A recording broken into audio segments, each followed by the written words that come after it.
Welcome to the talk shop.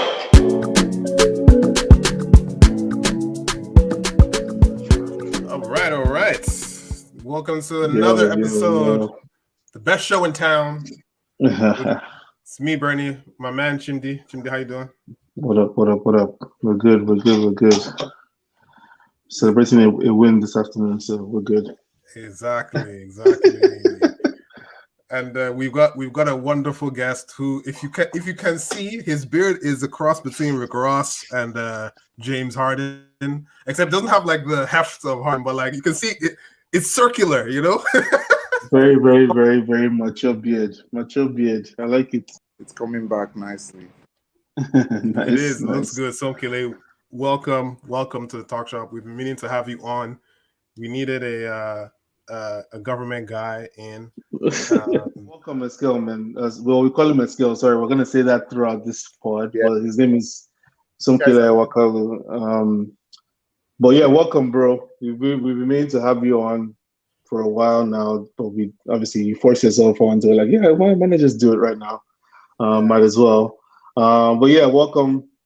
We'll let you tell everyone about yourself, essentially just an introduction, and then we can delve into more specific stuff. But yeah, go ahead.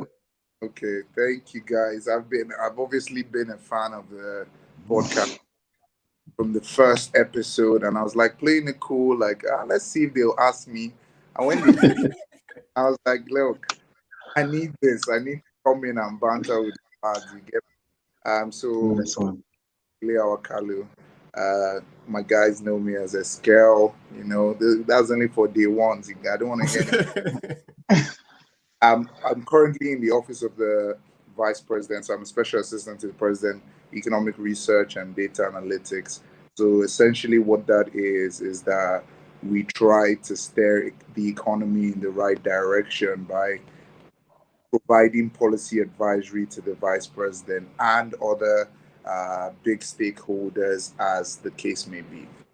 So for those who are wondering, that's Vice President of the Federal Republic of Nigeria, not anyhow Vice President. Like this is a big boy we're talking to right now. I think for me, I've always been somebody who's interested in policy making and the people behind the scenes that structure the policies that come out, whether they're right or wrong. So prior to 2019, I was in the banking industry and doing a lot of strategy and finance work for a big bank in Nigeria, and then made that transition here because I feel like it's important. You can't hate from outside the club if you can't get in. So we got here to make sure we do the best that we can.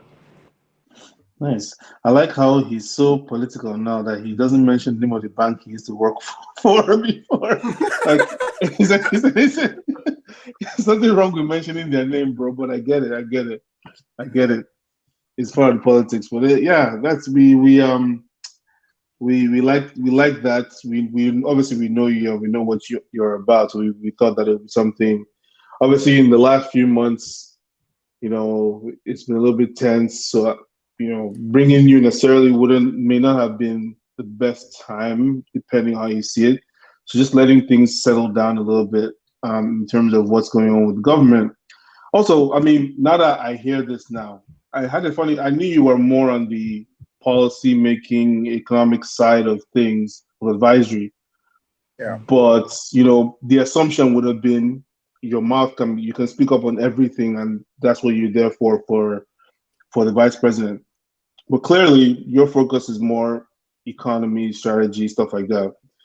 So that makes sense as to why, first of all, you may have knowledge, but bringing you on to discuss social things may not have been the right move.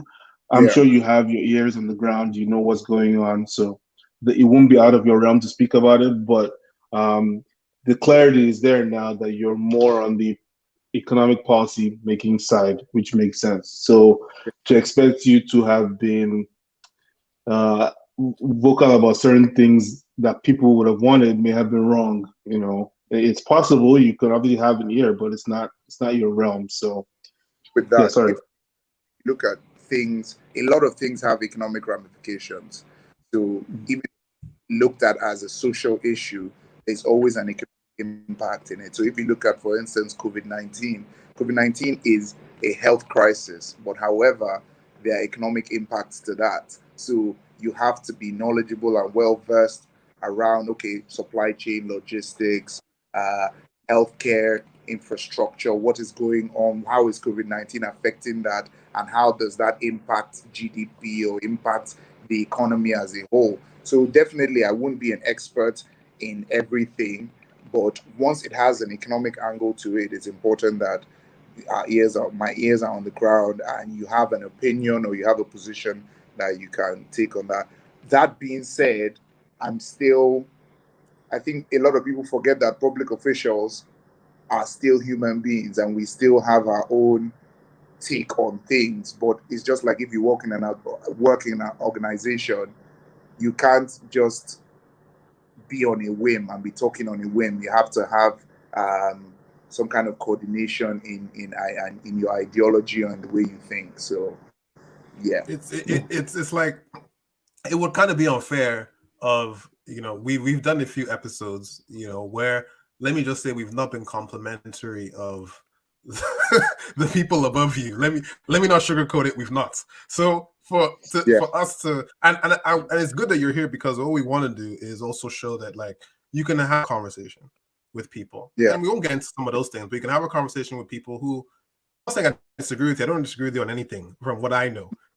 But you know what I mean, with people who are in organizations that maybe you disagree with, and treat them as human beings, but have a fundamental and educational conversation, which are more important than just saying, this guy, because you know what would happen, right? There are people who don't know you, and if they discover that, after the recent NSAR situation, that you're a special advisor to the VP, they'd be like, look at him, this guy. He's part of the problem. They don't know you like that. I got a lot of messages. Resign. You're part of the problem. You're creating issues. I got a lot of DMs on IG. I got a lot of DMs on Twitter. Some people even went as far as sending me WhatsApp messages. But I mean, it comes with the terrain. It comes with the turf. Heavy is the head that wears the crown. So if you go the situation, and you have to understand. So even way back in 2019, I understood that there will be people that feel like, oh, you're selling out. There will be people that feel like, oh, you're going to align with something that's not popular. But that's a symbol, or that's a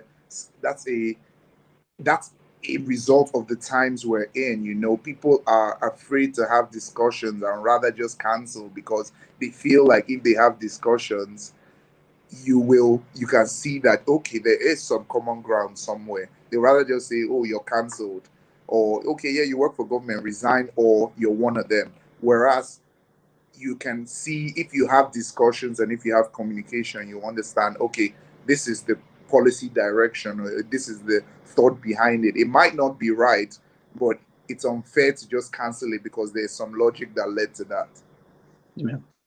Yeah, it's good, and this is where we get to understand exactly how these things work.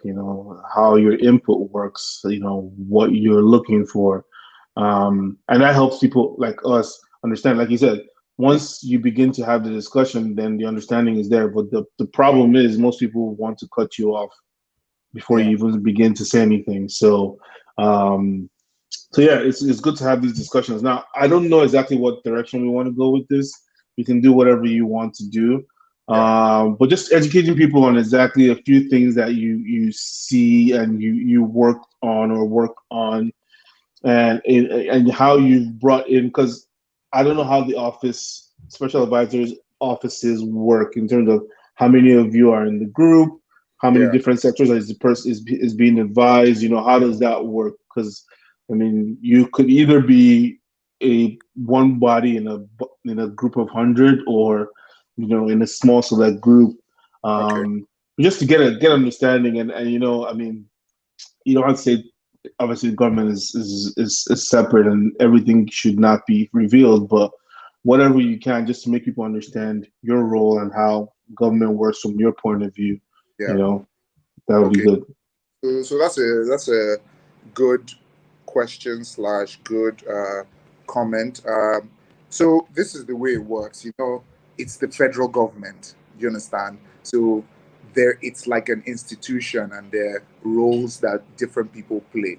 So within the office of the vice president, there's certain things that are within his that are under his auspices, basically. So there's the economy, there's infrastructure, there's power.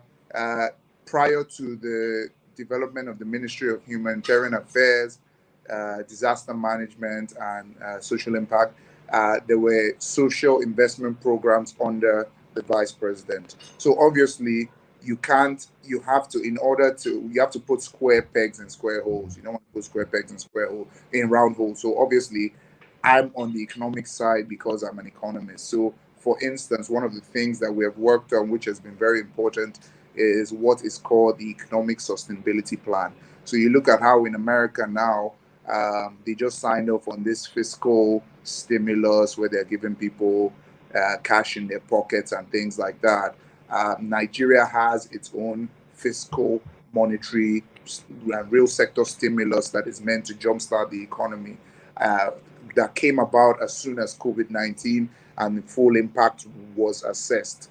So on that kind of thing, you have to look at it and say, okay, if you want to get us out of this mess that the world is in, what are the key things that you need to look at? So one of them is boosting the economy. And if you go back to SS1 economics, GDP is made up of consumption, investment, government expenditure, and net exports. So how do we ensure that those individual metrics within that consumption equation help jumpstart the economy? So on the consumption side, you can only consume if you have money in your pocket. So some of the things that the government has done under the Economic Sustainability Plan, which we collectively came up with, is that there's a conditional cash transfer for the most vulnerable people, what we're calling the urban poor. So there's a number of people using geospatial tagging. We can tell where the most urban poor people are and give them conditional cash transfers. And what that conditional cash transfer does is that it puts money in their pocket and allows them go out and purchase things. When you purchase things, it gets to boost the economy on that side. So there's also the MSME Survival Fund. And with that survival fund, what the government is doing is that there was a period of 3 months where we were on lockdown in Nigeria. And during that 3 months, a lot of small businesses struggled to pay their salaries and struggled. And what that means is that if you can't pay your salaries, you have to let people go. If you let people go, there's more unemployment. That leads to instability. That leads to some insecurity risk. So what was done is that for 3 months, some selected MSMEs have benefited from between 30,000 to 50,000 naira transfers to some of their staff. And guess what? The funny thing about that is that right now, I think over 300,000 beneficiaries have received at least 1 month of that pay. It started in September. Some artisans have got money as well. Transporters have got money as well. Then also, in the real sector sense of things, we also have agriculture that have benefited from government intervention directly in the dry season and going into the wet season now. And the Economic Sustainability Plan is focused on boosting the economy, safeguarding, creating new jobs, promoting local content, and supporting the most vulnerable people. So when you Let look me at, ask you a question on that, yeah, just because I think this is very interesting. In that, this will be a two-part question, and the okay, first is, you talked about geotagging. I would love to yeah, understand sort of yeah, how you implement that, because there's a lot of the poor in Nigeria. Like from conversations that I've understood, there are levels of this poverty, right? There's what I like to call Lagos and Abuja poverty, which is you yeah, probably still have a bank account, so you're yeah, actually accessible to government programs. But then there are those in the interior, let me say, who actually are, if you think about like my cousin, I don't know any of y'all that have even in our group chat that ever been to Taraba State even, right? And my cousin did his NYC there, and he's like, listen, the closest bank to where he was like he would say it was very, very far from where he was. yeah, And those are the people that I feel like don't get touched by these things. So my Yeah. first question is, I'm curious as to if the geotagging works for those people, and how do you address the economic needs of those people? And the second thing is, my dad always tells me all the time, he sounds like an apologist for Buhari, even though he's a critic as well. And I say that Yeah. because one thing he says is communication is not the strong point of this administration at all. That Yeah. you might be doing good things. You know, there are some people that think a lot of things are bad. Let's just park that for a second. Yeah. But even the good things that are done, no one knows. And I don't even think half of it is that they don't want to know. My dad follows them on you guys on every social channel. And he's like, what?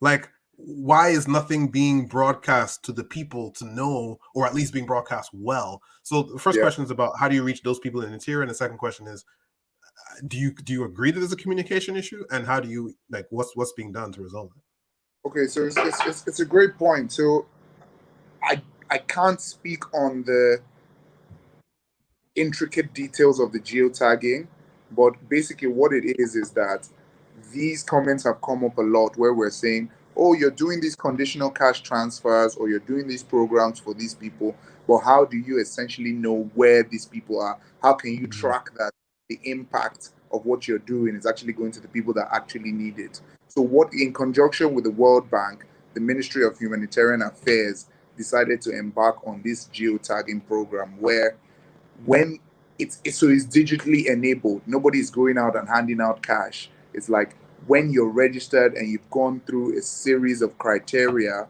okay, maybe like a certain amount of data that you load per month, certain amount of time that you've been out of work, and a certain amount of people in your household, then you're registered on this portal. I'll need to get somebody on that team to be able to give more details. But then when that money is given to you, there are coordinates that can track exactly where these people are, so that if somebody comes and says, oh, you're using this and there's another federal government scam, they can actually say, no, Musa Chukudi Chiroma Olamide has got this money because this is the technology that we're using.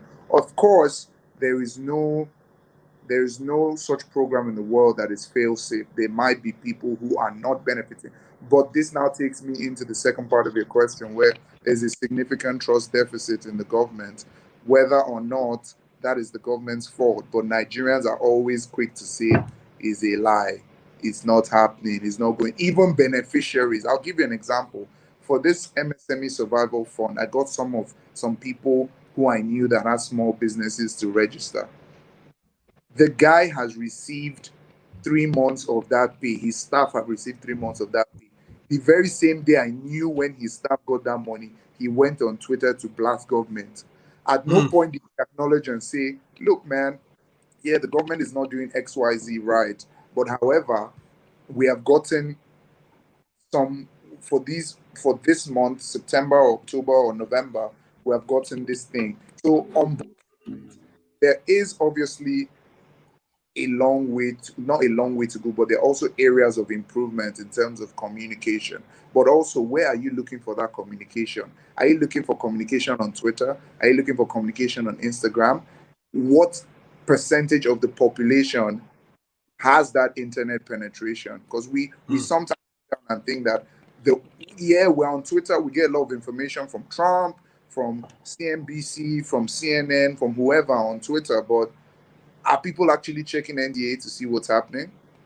Are people actually looking at other fora and other channels that the government is using to disseminate the information and to give ideas programs that they're doing? So on that side, I know that there's definitely some work to do, but I think this government is very empathetic to needs, especially of vulnerable people. Because if you look back over time, social investment programs have been significantly non-existent. So I think that there are areas of wins where people have to hold their hands up and say, okay, they're doing something here. And then there are areas of improvement as well. So let me just two comments. First of all, Ms. Oya will be very proud. no. Number two. Eh? No, I said you're more sweet D. Exactly.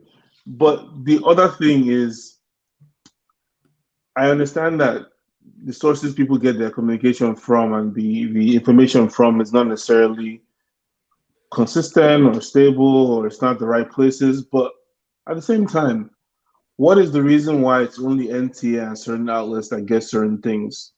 That's not a citizen's issue. That's the government choosing not to do that.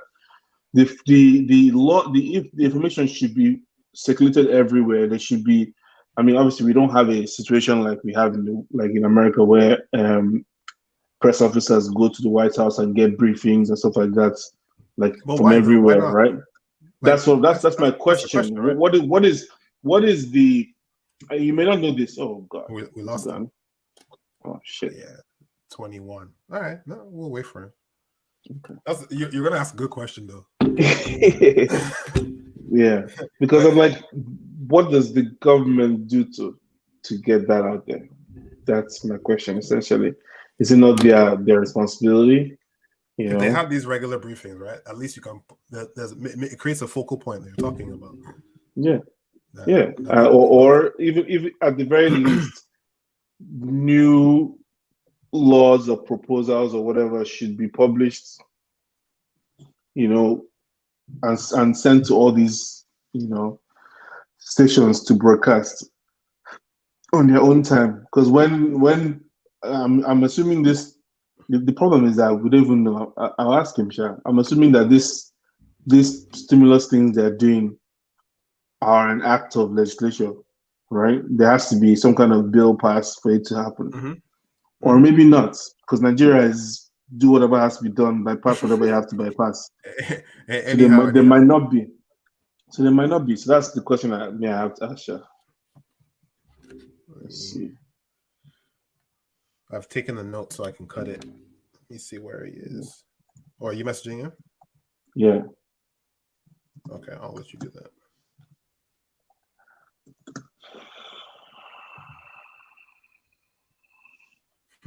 Imagine government just disconnected his line. Nah, it's impossible. This guy's about to talk too much. We out. Oh, he's coming back. Let me bring him in.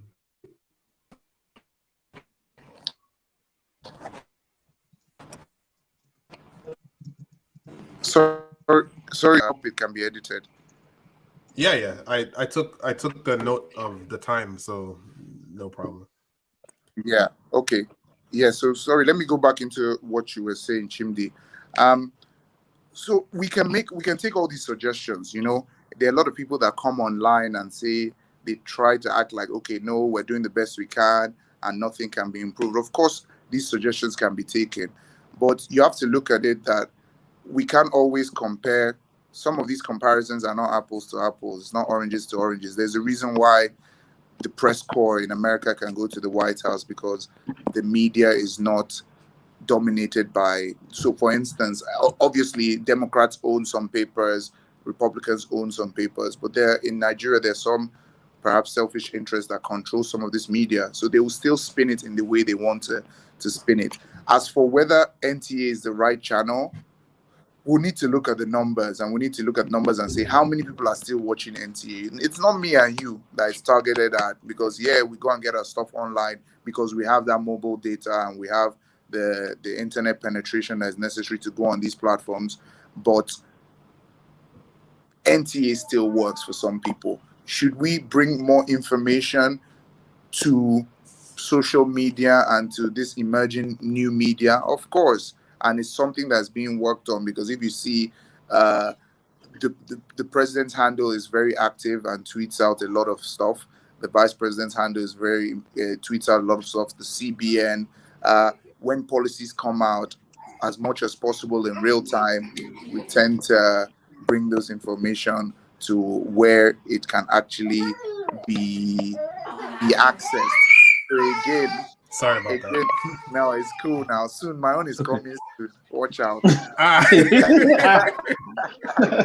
Nice one. We'll get on to that. We're going to circle back to that. Yeah, Just don't worry. We're going to circle back to that. No, we'll circle back to that. No, so for me, I just think it's important that even us something that happens is that you're caught in a crosshair where bad against the government, but at the same time, if I can convince my peers in some way to say, look, man, I agree with you here, I disagree with you here. Okay, look for this information on this specific thing, because it's people that make the government. The government is not some intangible group of people. It's like there are people that make the government who are drawn from the larger society. So if we can individually do our bits, collectively there will be a larger improvement. I think But sorry, no, Chindi, go ahead. So the thing is, the question I have though is, for instance, the MSME program that you talked about, or the other program you spoke about. Yeah. What steps were taken when, first of all, was it passed? Was it something that was passed by legislative or something like a law? What was the move after that? Was this broadcast in anywhere? Maybe only NTA, or was it newspapers? I don't know. Obviously, I don't live in Nigeria, so maybe I'm ignorant to it. But like, what are the channels? Because like, if and this just to me, I think it's basic. If the government or legislatives here make a new law or whatever, that is one of the first things that the news carries. Every outlet, no matter what, is fact. Is a law. They can read out the chapters, from wherever it's gotten from, like the written law, right? Nobody can really change that. You have to announce it how it is. You can't really, even if you're an independent, whatever, you can't really just go and say your own thing. So that's kind of thing I'm talking about. Like, if a rule is made, or if something was decided, or if a new program was introduced, what are the avenues that goes through to get out to the world? You know what I mean? Because again, it may be NTA, it may be local newspaper. I don't know. I'm just saying, I didn't hear about MSM program or stuff like that. So, just to know where those things come out from. That's all I'm trying to say. Yeah. So for this particular one, like I said, MSME.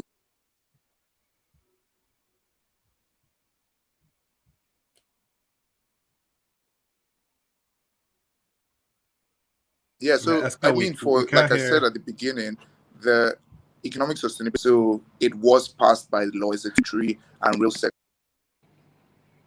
Can you hear me? Yeah, you froze a little bit. Can you hear me now? Try again now. Okay, I can hear you guys. Yeah, you were breaking up, but try again now. Okay, can you hear me now? Can you test? Yeah. 1 2 1 2. Yeah. Okay, sounds good. Yeah. So the economic sustainability plan is a stimulus program. So it was passed by the law. It's 2.3 trillion naira. Within that, they have the fiscal, they have the real sector, and they have the monetary measures within that. So it was passed by law. It was put in the papers. So before the portal was created for you to go and apply as a business and put your employees' information there, it was put across a number of media, traditional media and new media. Do you understand what I mean? So I can't say to you whether it was fully efficient, 100% efficient, but as much as possible, they tried to create awareness of this particular program and other programs so that as many people as possible could benefit. So I'm just saying that give the government its flowers in some senses, and not every time bashing, because that's what gets the likes, that's what gets the funny comments. Oh, ha ha ha, government is rubbish, everybody laughs, we concur. But you don't understand that what that is also doing is that it's stretching the trust deficit out even more. But this government is for all of us, even if you're in diaspora, because especially now we're trying to do a lot more with diaspora, because your money coming into Nigeria reduces FX challenges. So we're looking at Nigerians that are outside Nigeria. I think that's a good point. I think to Chindi's point, it would be better if these legislations, these bills come out and they're now policy, right? They're now things that can reach people. If there is a focal point within the government that's something similar to what you have out here, like there is a minister of information, actually. Who am I talking about? Like, Yeah. you know, someone like that who's a focal point that says, this is what we're doing today. Boom. Yeah. This is what we're doing tomorrow. Boom. You Yeah. know, like every day they have these things. And that way, when people misrepresent you, right? Yeah. You go, by the way, this is the statements that we put out. Yeah. This is the record that we put out. And we put it out Yeah. everywhere. Twitter, Yeah. NCA. And it's the same message, by the way, because a lot of what happens is in Nigeria, like I don't even live there, but I know this, is that Yeah. you have something that is an elemental policy, then you Yeah. then have some politician give his opinion, Yeah. and that opinion becomes what gets circulated. But actually, all you have to do is say, well, look at the record. Like, look Yeah. at the record, and this is what Yeah. we've put out. And that would help a lot of people. For example, Yeah. when NSARS happened, right? Yeah. A lot of things would have been I know people will still blame governments. We know it. You like you said, you signed up for this. You understand Yeah, that. That's Of fine. course. Mhm. But it can never take the president as long as it did for him. You don't have to say anything. Oh, this is just me. I'm going to say this. You don't have to say anything. You just sit there. But like, Yeah. you know what? It should never take that long.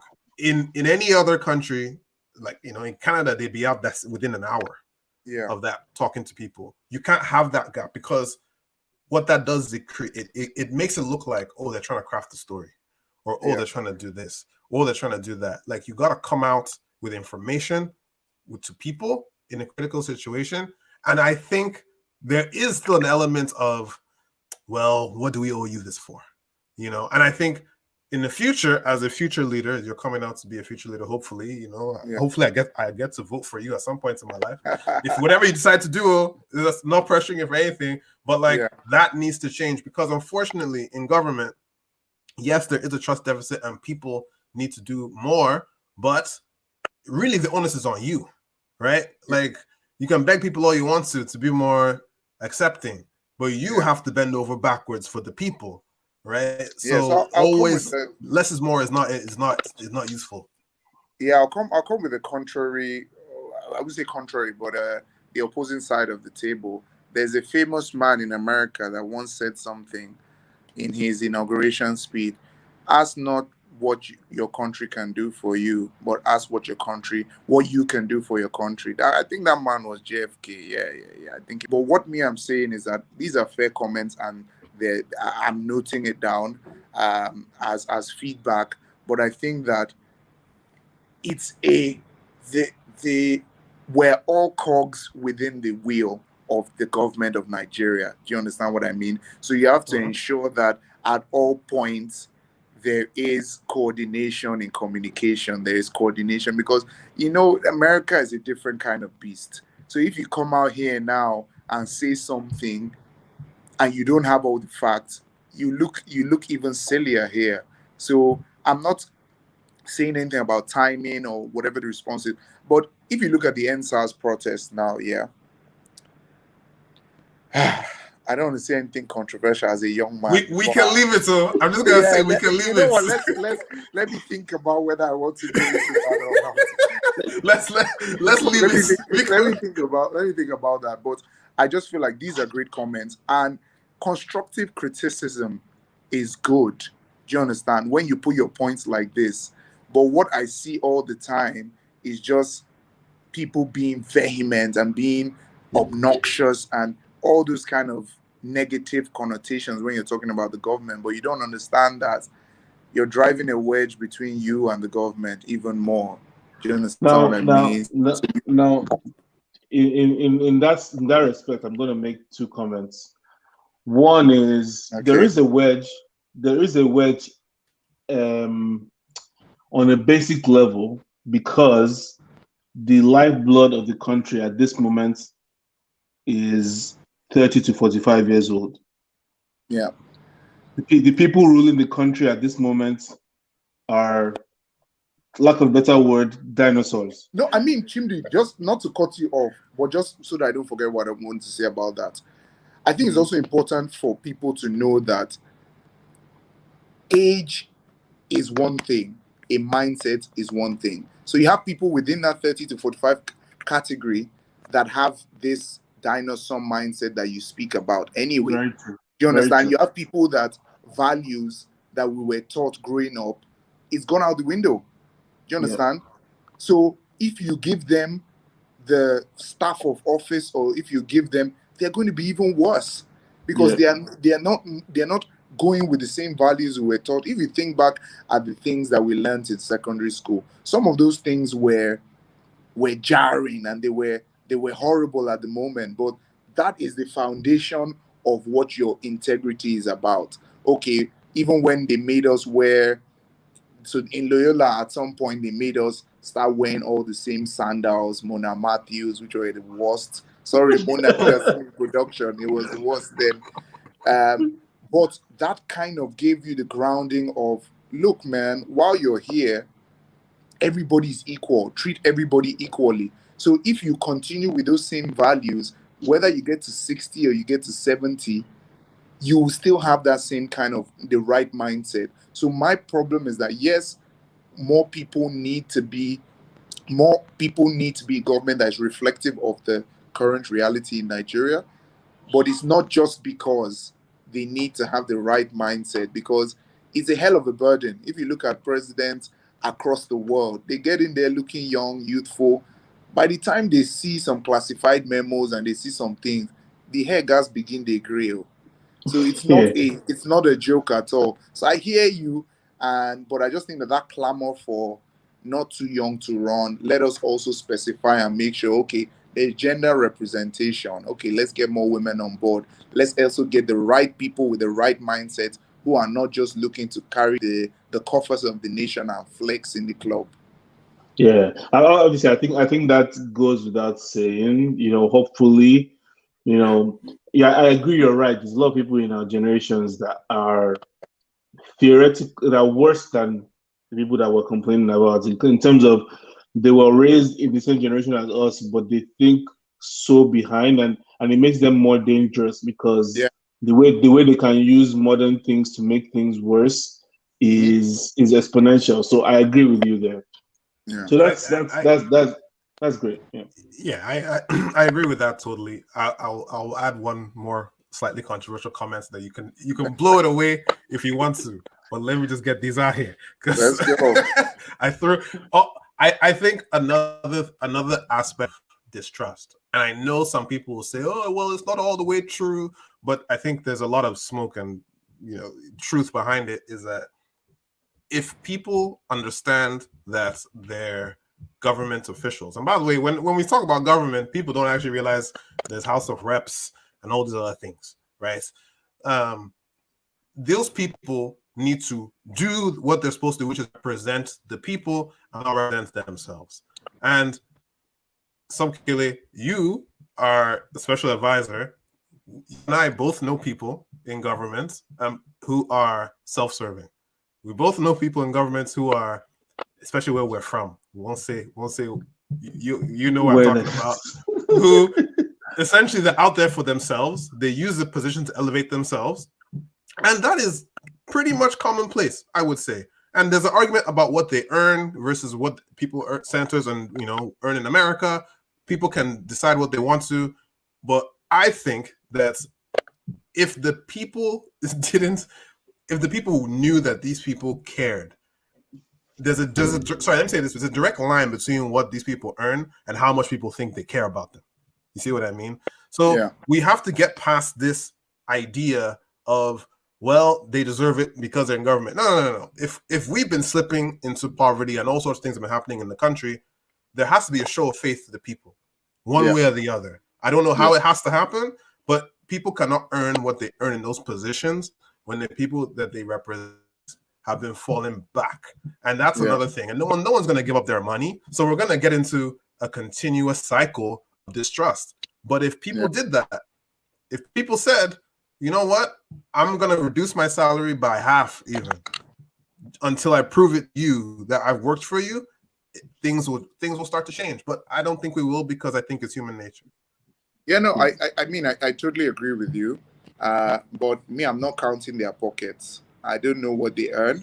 I'm not bothered about what they earn. And I think that representation is as much about the represented as the representer. So if you, when the election comes round, the people don't understand that If you didn't matter, nobody would need to come and give you 5,000 naira and a bag of rice when the elections come. So if you know how important you are, a lot of people don't even know that on the House of Representatives website, all the representatives' numbers and email addresses are there. So you come on Twitter and you scream and you say, "Oh, Lagos Ibadan Expressway." Okay, that's a federal government thing. But let's say a state road. Yeah, Mhm. there's a problem. There's a pothole. You come and say, "Oh my God, VP is a professor and the road has a pothole." Call your rep. Call your state rep. Send an email. So there are channels that are there that have been put to ensure accountability. But if you're not bothered, how it goes back to the whole thing I was saying about ideals and reorientation of our ideals. I think that we've got to such an area of moral decay that people don't just care. Like we have, like, no offense to anybody that is a Yahoo boy or a drug dealer or whatever the case may be, but those things have become so normal. Like they're not even hiding. They're right there in plain sight. Yo, this is what I do. So if you now put them in a position of power, they're going to perpetuate the same things. And then let's look at ourselves and say, okay, Somkele, if they make you the governor today, are you going to call Chimdi? Yeah, Chimdi is a fantastic accountant by his own right, but is he the best accountant? But anyway, I know this guy. I know that I can talk to him and say, okay, Chimdi, let's do it this way. But somebody's still going to come from somewhere and say he's self-serving, he's nepotistic, he's this because he knows Chimney from somewhere. I'm not going to come and dine with my enemies now. Do you understand what I mean? I'm going to try and ensure that there's a bit of merit there, but it has to be somebody that I can work with. So even if you look at in the Joe Biden White House, a lot of the staffers have been with him for years. They know his way of working. He knows their way of working. But you can also sit down and say, Joe, you're not giving other people a chance because this guy served with you when you were vice president and you brought him on when you're president. So it just depends on where you sit at. Can there be improvements that are made? Can things be more equitable? Of course, there's always going to be that push for equity. But I just think that we should also, when we're chastising somebody else, we have to check if there's a big tree in our eye, an Iroko tree in our eye. So that's a good point, and this brings a question to me because this is something that I think, and I think we've had a discussion about this before. I think it's the basic root of everything, in my opinion, Okay. is the education of the layperson in Nigeria. And when I say education, there's several different types of education. There's basic maths, whatever, whatever. But even talking about the fact that your rep members' duties are so and so and so, and their number is here and here and here, the local person that lives in those constituencies doesn't know that they need to reach out to this person for that Yeah. necessarily. You know what I mean? They don't Yeah. know that, okay, your governor is the overall whatever, but your local chairman that lives a couple blocks from me is the person you should be disturbing for certain things, right? So I think that education, and this brings me to a question, and you may not know, but from an economic side, I would hope you have an idea. Okay. Do you see a shift in government's focus on education at all in terms of grassroots education, improving overall basic education from primary to tertiary, you know, making it better so people really understand, are attending school, first of all, are learning something tangible and are learning things that could help them on the day to day. You know, Yeah. even if it means improving polytechnics and trade schools, you know, stuff like that. But you know, what do you see as you where you are, the efforts towards that? Is that something you? I'm sure it's something you think that could be improved and will Yeah. continuously be improved. But I think that's the basic thing because if somebody goes to secondary school or primary school and doesn't know that your local representative is there for you to handle local issues, that's a basic problem because you don't know how government works, and then it makes you think that the president, who is overall seer, but he shouldn't be hearing about things happening in fucking Onitsha North local Yeah. government. Yeah. He shouldn't be hearing about that. So It's a great point. So I think that right now, going forward, most countries, are prioritizing health and education because there's a human capital development in those are the main measures of human capital development indices. So how many out of school children you have, infant mortality, those kind of things. So definitely there are a lot of policies that are being created to essentially tighten some of the metrics around human capital development. Education is very important, whether it's formal or informal education. For me personally, I don't believe that everybody needs to go to school. There's some people that are cut out to be footballers. There are people that are cut out to be artisans. And I think that the important thing, there's something that I learned a long time in CRK, thanks to Mr. Chinedu Chinex, All you're is showing about here today is that you did well in school, bro. CRK was a favorite of mine. So there's something called dignity of labor. We have not yet got to that point as Nigerians, just as all of us, where I'm a plumber and I'm proud to be a plumber. It's always like, oh, I'm a plumber till I blow. Or it's now that some of these professions are being recognized, or influencer, fashion designer, and it's a good thing that because that's creating more and more opportunities to reduce the unemployment rate. So on the education side, I can't speak to specifically some of the things that have changed because when you look anything in economics is about comparison. If you talk about GDP now, you have to compare it to something. Are you comparing it Q4 versus Q1? Are you comparing Q4 2020 versus Q4 2019? So even if you're saying, okay, you're making some ground on education, in comparison to what? In comparison to when? So there are definitely improvements that need to be done on education and health, because when you have those two things, everything is basically going to be added up to that. So it's a great point that you've made. I've noted that down as well. I think Yeah. it's education, and it goes back to the first point, which is the communication, right? Because I doubt that many people know that their reps numbers or email addresses, if they even check email, but let's at least say their numbers are accessible to them. I don't think people know this. And Yeah. the funny thing is, if they did, then they could call Desmond Elliott's office and be like, bruv, you're here out here talking shit and crying for us. Meanwhile, you put that bridge that you built, because we all saw that where you put his face on it. This is just what you said, right? Dignity of labor. Yeah. You have to be proud in the work that you do and what you're good at. Yeah. But if that guy can put his face on something like that, then you know what? People should be calling his office and being like, who do you think you are doing this? And putting your face on it, and then it coming to insult us, right? Reps, they can be recalled. There's a process where you're like, I don't want this guy to represent this constituency. There's a certain number of people that need to petition and whatnot, but some people can be recalled from their position. So I think that education is also the government's part to communicate that, oh, look at the procedures you can go through, but it's also important for self-education, because if you believe in what I've learned in my own life is that you can be given a certain level of information, but you also need to go out there and search. So some of the information I have, not even as a government person, but just as a human being in general, I went out to go and find it. On YouTube, there's an ad about great leaders. There's a guy with a stack of books, and you have to read 52 books a year.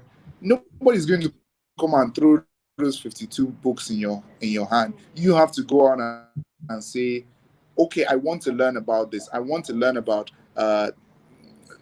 amendments. I want to understand. So we live in a great age where information is easily accessible. I'm halfway through a series on Netflix called Amend. And apparently that amendment in the US Constitution is actually the most important, more important than Bill of Rights, more important than everything, where it's guaranteeing and explicitly explaining what it means to be a citizen of America.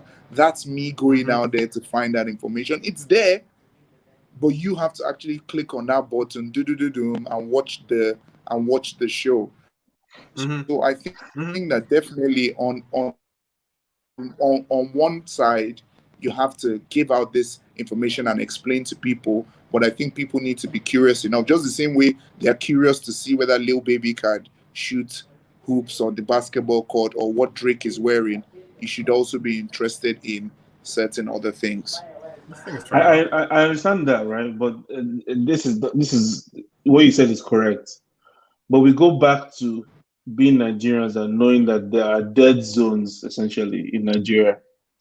Those are the people that I'm talking about. People that are actually in the local governments that can't access some of these things just because they physically cannot, because infrastructurally they can't. Like, if you want them to go and research some things, where are they going to research it? Like, where are they I going mean, to research? you'll You be know what I'm saying? you'll be very surprised at how knowledgeable certain people are. I went to Kano last week Sunday, and we had a focus group discussion with business women, and by that business women, they're traders. You know, Kano is heavily industrialized, so they're traders, and they're people that you would ordinarily not know or think that they are knowledgeable. But these people, they discuss. If you go to most newspaper stands, people that cannot afford to buy the newspaper, they sit down there and there's somebody eloquently explaining, oh, this is what is going on. So I mean, there are different means by which we can get that information. It doesn't necessarily have to be on Netflix or online. There are different avenues, and that's why I've accepted that, okay, maybe these avenues need to be provided by the ultimate stakeholder, definitely. But sometimes we shortchange ourselves. I was so impressed. There's a guy in that Kano, I think he's about 13 years old. There's no electronic equipment he can't fix. Like, they know him in that area. Okay, your radio spoils, take it to him. He's had no formal education, but he's been curious enough to go and get that learning. So for me, I think that it's a great point, but I obviously have to bring in another angle to say, okay, how about we try this?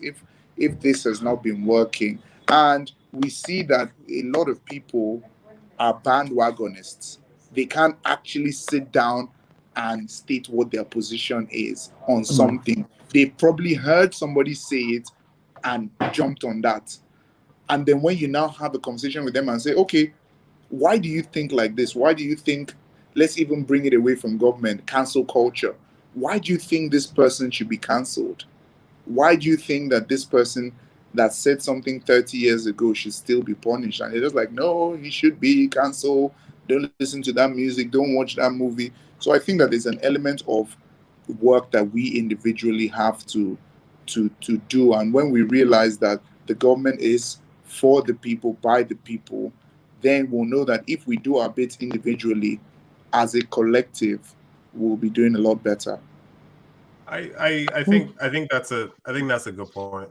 I think that if that for the people by the people is very important, and it maybe the people that are in government currently do represent the people and who the people are and where the people stand. I don't know. Like, I don't it's a know thought. either. I'm not saying that.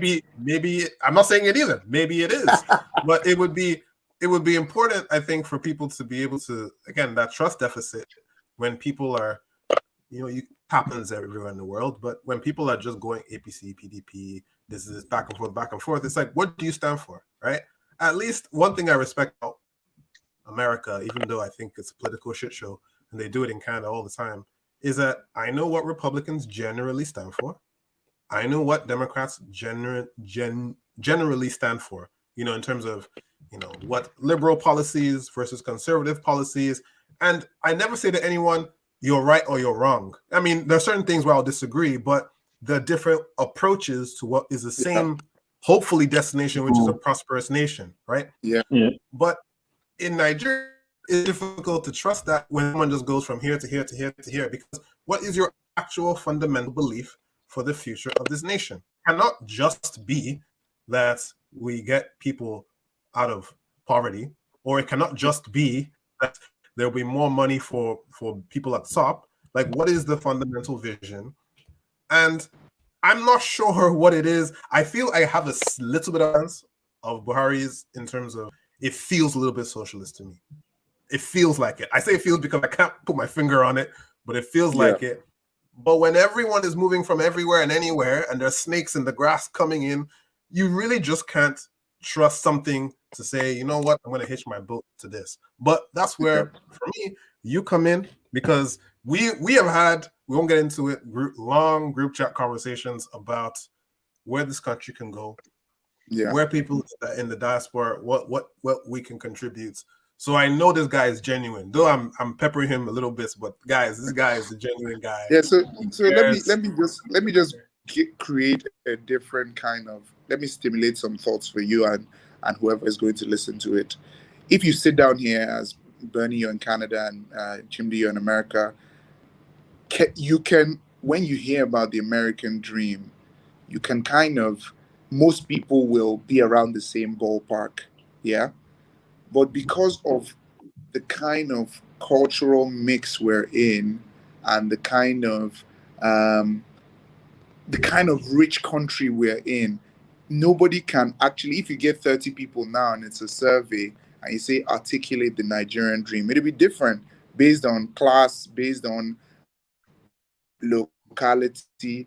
So that's what me I want to leave for people. When you can have a consistent articulation of what the Nigerian dream is, then you'll be able to say, okay, this is the best approach to that Nigerian dream. Because you will be surprised that when you have these conversations, the person that is in Maiduguri wants one thing. The person that is in Abriba wants one thing. The person that is in Ekiti wants one thing. We need to be able to articulate what our dream is, especially the youth now. Like you've said, the demographic is largely that 30 to, let's say, 45, let's say 20 to 45 region. So if we look at Nigeria in 30 years, 40 years, what do we want to see? How do we imbibe those values and that orientation that will lead us to being a prosperous nation? How do we articulate what the Nigerian dream is? Everybody just thinks Nigerian dream is resilience, suffer, smile. One day you go blow. That is not a good enough dream. You understand what I mean? So I think that that's something that we need to think about. And then also, ideologically, there is a variance in ideology. I'm not going to agree with you or disagree with you about socialism or whatever the case may be, but there is, you can still see from the policies, it may not be directly communicated, but when you look at the entire policies of previous governments, this one, subsequent governments, you'll be able to tell where they're leaning. Are they leaning to the right? Are they leaning to the left? So it's not explicit, but there are some ideological differences. No, thanks for addressing that. We find these conversations fascinating. I think the last time that we did this, we spoke for like 2 hours, so we can really go. But we try to keep this not too long for our listeners. Yeah. However, there's a topic that we have to circle back to. Okay. Yes, just a little bit outside of politics for a second. But you made a comment, and on the top, you don't let things fly. You don't let those comments fly. Yeah, no. My guy said, "Child is coming soon." What's going on here? Also, this is a handsome-looking guy. So for the ladies who might be watching, they need to understand where you stand and what's going on. Bernie, yeah. Is in the right filter.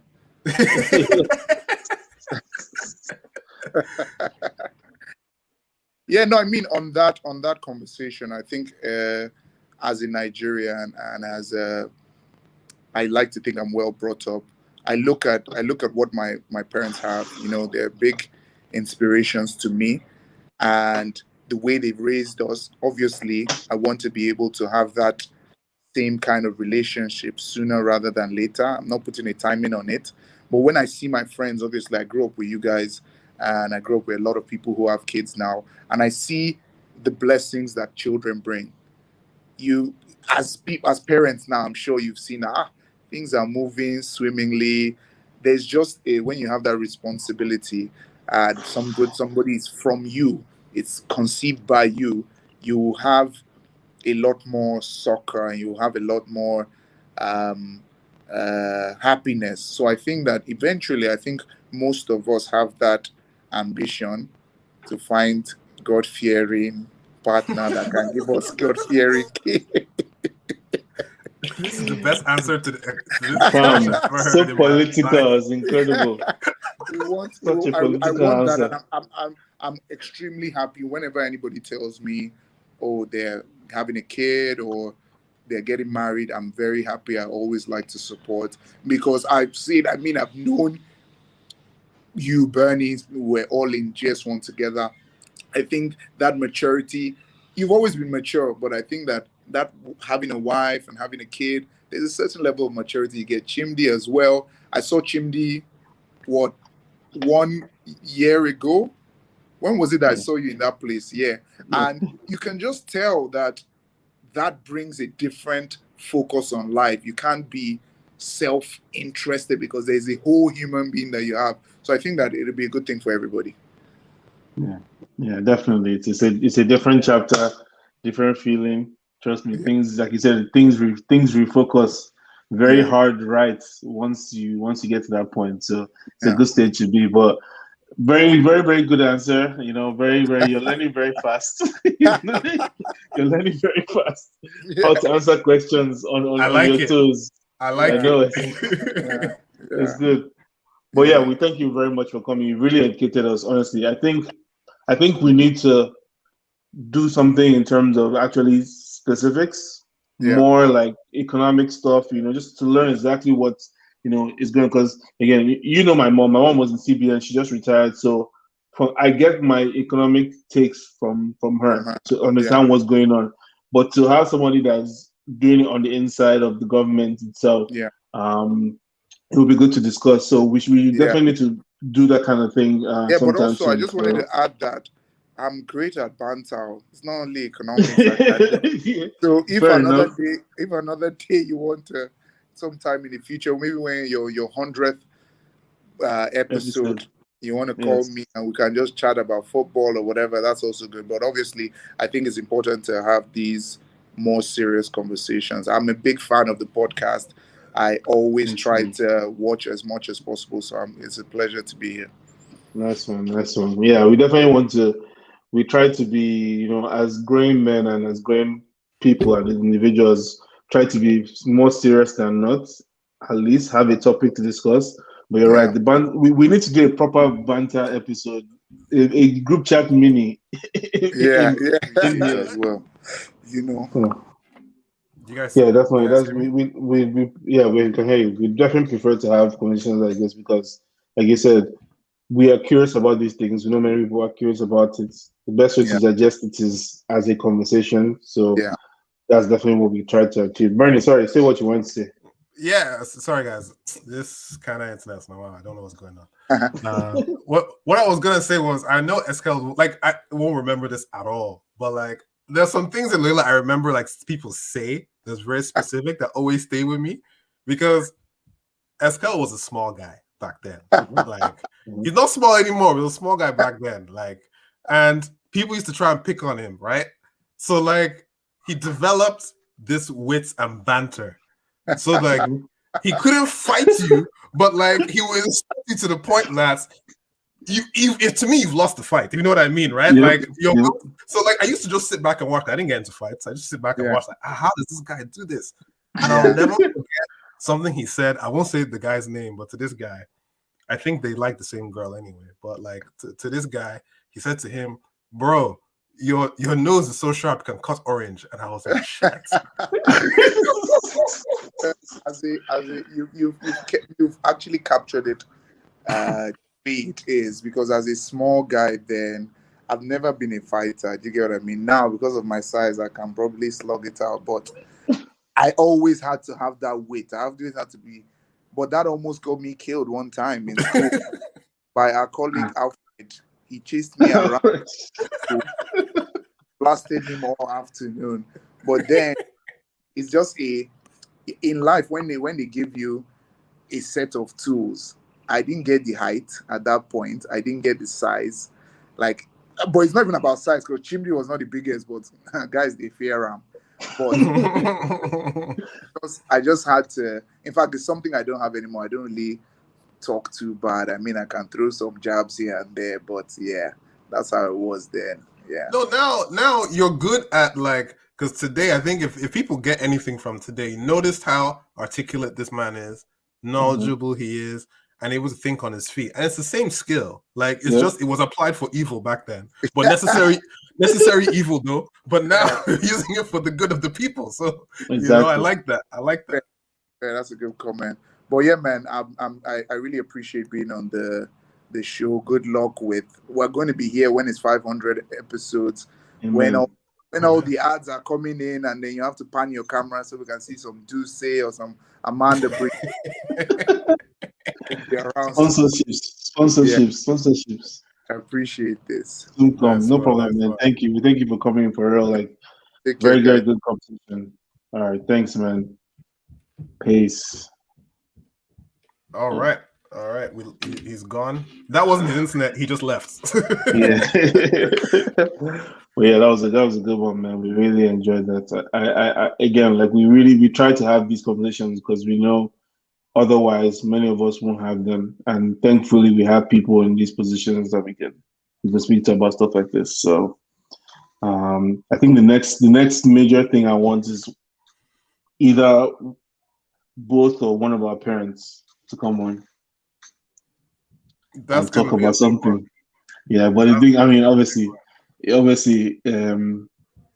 actually, we're doing everything remotely now, so they can come. I mean, I'm curious to talk to my mom about retirement and stuff like that, and CBN and how that all works. But we can do that later. I'll talk to her about it later. We'll have to figure out the topics because before I have some, why did you do this to me? Question. I'm kidding. Yeah, I know exactly. No, but to be very honed in and focused, but we like to have these serious conversations, and I think, just to understand, again, like I said in the beginning, I didn't know he was focused mostly on economics. I thought he was a general advisor. Mm-hmm. So it's good to see that that's his focus, exactly. And so if that's where he will thrive on any questions. But exactly, we hope you guys enjoyed the pod. It was chaotic at times, but I think the gist was well received. So enjoy. All right. Welcome to the talk show.